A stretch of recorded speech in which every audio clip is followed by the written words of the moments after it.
तर हो, आता तर ही सुरुवात आहे कामाची आणि बघूया. आता तर सुरुवात सुरू झालेली आहे. जस्ट जानेवारीत निवडणुका संपल्या. आता तर अजून आपलं हे चालू आहे की बजेटचं काम चालू आहे. तर जेव्हा फंडिंग येईल तेव्हा कामाच्या पण सर्व इथे शौचालयाचा आणि कचऱ्याचा विषय खूप आहे. लादी पॅसेज ते तर केलेलंच नाही आहे. म्हणजे बरेच विषय 148 मध्ये आहे. शाळा, हॉस्पिटल वगैरे ते तर आहेच, पण बेसिक पण समस्या इथल्या नागरिकांच्या सोडवल्या गेल्या नाही. तर त्याकडे मी जास्तीत जास्त लक्ष देईल आणि त्याचसोबत मुलांच्या खेळाकडे पण लक्ष ठेवेल. कारण हेल्थ इज वेल्थ आणि ग्राउंडवरचं, कारण आता सध्या सगळे मुलं मातीचे खेळ संबंधित असलेले खेळ विसरले आहेत. परंतु या वॉर्डात मी आता बघितलं की शनिवार रविवार फालतूचं कुठे न जाता सगळीकडे, म्हणजे प्रयागनगर, प्रकाशनगर, विष्णुनगर, परत भारतनगर, आता आपण बघितलं इकडे शंकरदेवळा, गव्हाणपाडा. आताच राजू आणि हेमाकांत म्हात्रेंचं बोलणं झालं की मॅडम आपण गव्हाणपाड्याला पण घेऊया दिवाळीच्या जवळपास. तर असं आयोजन करूया आणि जसे जसे अपॉर्च्युनिटी येतील तशा आपण क्रिकेट असू दे, फुटबॉल असू दे, व्हॉलीबॉल असू दे, वेगवेगळ्या माध्यमाच्या स्पर्धा आयोजित करू. ताई, मैदानी खेळ तुम्ही पुढच्या वेळी इथे आजचं हे बघून कसं पुढच्या वेळी काय आता आपण वर्षभरात नियोजन करूया आणि बघूया की कशा पद्धतीने करता येईल. तर आता तर म्हणजे वार्डातले सगळेच जण बोलायला लागले की आपण आपल्या छोट्या छोट्या क्षेत्रात करूया. तर त्या पद्धतीने बघू कसं करायचं नियोजन आणि पुढे मोठ्या प्रमाणात कसं होईल. साहेबांच्या आशीर्वादाने सगळ्या गोष्टी घडतील आणि त्या पद्धतीने आम्ही नियोजन करू आणि पुढचं काय स्टेटस असणार, कुठल्या माध्यमातून मोठी संख्या माहिती मॅडम. खरंच खूप आपण आता बघतोय की मैदानी खेळ खूप लोपावले आहेत. कारण की मुंबईसारख्या शहरामध्ये मोठे मोठे असे ओपन स्पेस मिळत नाही, जागा, भूखंड, रिकामे भूखंड नाही आहे. त्यामुळे आता बरेच जण टर्फमध्ये आपला जो एन्जॉयमेंट आहे तो टर्फच्या माध्यमातून तिथे खेळ खेळतात, क्रिकेट, व्हॉलीबॉल वगैरे असं.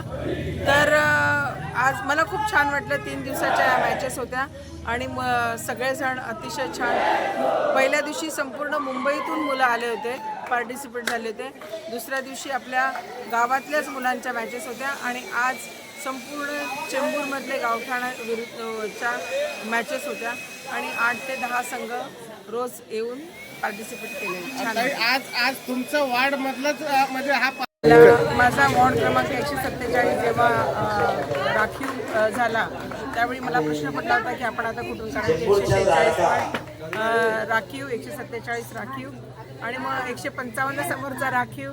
मग आता एकच 148 उरला होता आणि मग माननीय आमचे नेते आणि महाराष्ट्र राज्याचे उपमुख्यमंत्री एकनाथजी शिंदे साहेब, तसेच आमचे सर्वांचे लाडके माजी खासदार आणि शिवसेना सरचिटणीस राहुलजी शेवाळे साहेब यांनी सांगितलं की ताई 148ला तुम्ही कामाला सुरुवात करा. आणि 2 दिवसापूर्वी सांगितलं त्या पद्धतीने राऊंड मारला, बघितलं, जरा रेकी केली वार्डाची कशी आहे काय. मग त्यावेळी आणेगावमध्ये इथे आली तर ही मुलं मला भेटली. तर या हे जरा थोडे नाराज होते. मग त्यांना म्हटलं की असू दे, नाराजी असते, कुठे कमी जास्त असं होतं. म्हणून मग त्यांच्याशी बोलणं झालं, बसलं आणि मग त्यांचे दरवर्षीचे क्रिकेटचे सामने असतात. तर चला निवडून आल्यानंतर आपण तुमच्याकडे आपण घेऊया आणि त्या पद्धतीने मग आपण मॅच घ्यायचं सुरुवात केली. आणि मग असं ठरलं की सगळा संपूर्ण खर्च मी करणार म्हटल्यानंतर ते म्हटले मॅडम आपण नगरसेवक चषक घेऊया आणि त्यांच्या माध्यमातून मग आपण आता नगरसेवक चषक ते तर छानच वाटणार की आपली वस्तू आपल्याकडेच ठेवायला पाहिजे. ही जुन्या लोकांची पण आहे की आपसात लग्न करायचे, कारण असं वाटायचं की आपलं आपल्याकडेच राहिलं पाहिजे. तशीच गोष्ट आहे ही.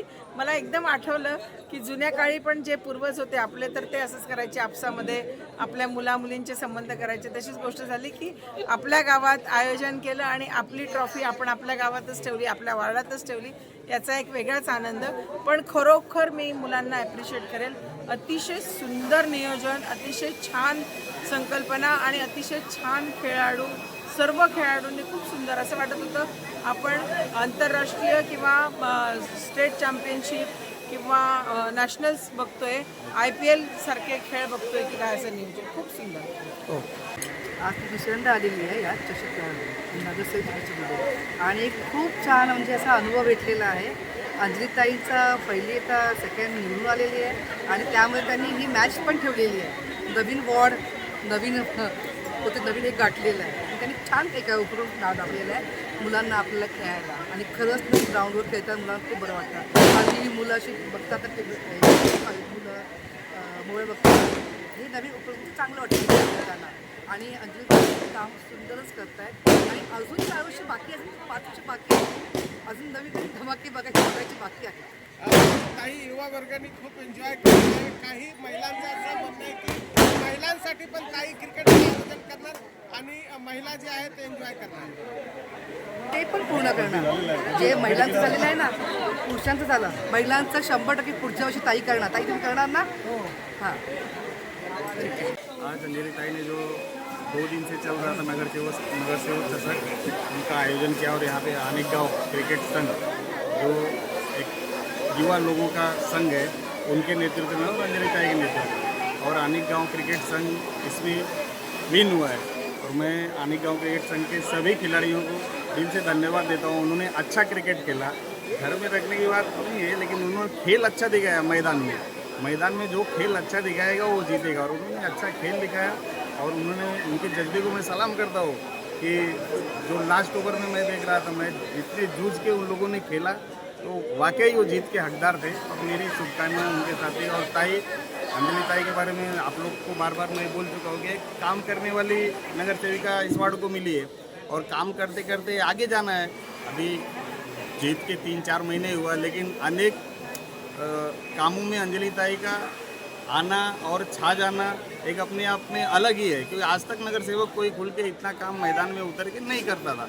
लेकिन अभी ठीक है, आने वाला जो 5 साल, अभी पूरा 5 साल बचा है, 5 साल में वार्ड 148 का काया पलट होगा, चाहे खेल के मैदान में जाए, चाहे स्कूल के मैदान में जाए, चाहे हॉस्पिटल के मैदान में, सब मैदान मारना है। अंजलि ताई के नेतृत्व में वार्ड क्रमांक 148 में सभी मैदान हम लोग मारेंगे। एक लास्ट आत्मसात घेतली असं म्हणायला काय हरकत नाही. खूप खूप सर्वांचं अभिनंदन. 3 दिवसापासून अतिशय सुंदर असे कार्यक्रम केले. त्याच्या अगोदर 1 आठवड्यापासून ही सर्व वर्किंग मुलं आहेत आणि त्यांनी 1 आठवड्याची सर्वांनी सुट्टी टाकली. संपूर्ण टीम भावेश आणि हे यांनी म्हणजे सांगितलं आम्हाला हे करायचंय, आम्हाला ते करायचंय, आम्हाला यावेळी LED लावायचं आहे का मॅडम, असं करू तसं करू. म्हटलं करा बिंदास करा, फ्री हँड करा, जे होईल ते बघितलं जाईल. आणि त्या पद्धतीने त्यांनी सगळ्यांनी मस्त ऑर्गनाईज, अतिशय छान मस्त टीम आहे. खूप तुमचा सगळा असा एकोपाय असा शेवटपर्यंत राहू द्या. कोणी कोणाच्या बोलण्यावर वगैरे आपले मन दुखवून घेऊ नका. समाजात जेव्हा आपण एकत्र काम करत असतो तर बऱ्याच लोकांना बघितलं जात नाही. त्याची प्रचिती तुम्ही कालच बघितली की अचानक तुमचे लाईट बंद झाले. असू दे, या सगळ्या गोष्टी येत राहतात आणि आपण या सगळ्या गोष्टींना फेस करायचं असतं. तेव्हाच आपण पुढे जातो. खडतर प्रवास असतो. अतिशय चांगली परफॉर्मन्स सर्व टीमने दिली. सर्व टीमचं खूप कौतुक करते. पहिल्या दिवशी, दुसऱ्या दिवशी, तिसऱ्या दिवशी, काल मला माझी तब्येत ठीक नसल्यामुळे मला येता आलं नाही, पण असो तरी पण मी सर्वांचं कौतुक करते. सर्व इथल्या गावकऱ्यांचं, त्यांना सपोर्ट करणाऱ्या सर्व ज्येष्ठ नागरिकांचं, सर्वांचं मी कौतुक करते. आणि आपली मुलं जेव्हा मोठी होतात, आपल्याला घरातून शाबासकी मिळते, तेव्हा तो एक त्यांच्या चेहऱ्यावरचा आनंद खूप म्हणजे द्विगुणित असतो. सारखे